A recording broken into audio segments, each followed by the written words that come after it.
来台湾人，来客家字体，还要讲客家话。我是台湾人，有啥路帮助吉他？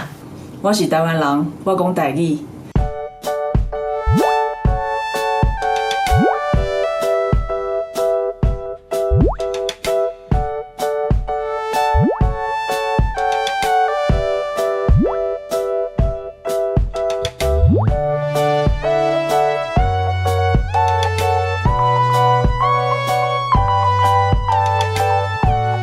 母语是代表妈妈的话，也是代表着咱家己的历史甲家己的文化。这个语言若流失去，咱其实文化无法度继续来传承。人讲母语断，文化灭。我们不可能用闽南语来唱客家山歌，也不可能用北京话来演布袋戏。母语的教育必须要从小就开始扎根。我希望我未来的小孩可以在这个各种生长的环境里面、生活环境里面学习到台湾的本土语言。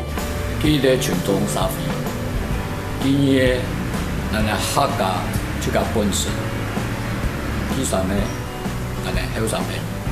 打造母语新时代，大家做伙来。唔望讲每一个人拢会当对家己母语有学习的机会。政府部门应该思考，安怎让台湾多元的母语会当得到保存。教育部应该成立专责单位，来积极的推动落实本土语言的学习，包括充足的经费，包括提升教师的专业。咱台湾母语应该要列入去咱12年的国民教育内底，应该要必修的课程。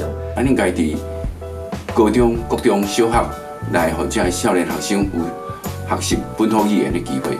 我支持咱公共电视台内底应该要增加母语的使用。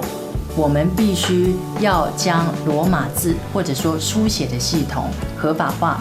政府必须承认，我们的罗马拼音是国家的文字，跟汉字一样的重要。提升族语老师的钟点费，我们希望在未来呢，族语老师都不要再流浪。希望讲来通过国家语言发展法，爱互咱所有的母语拢是国家语言。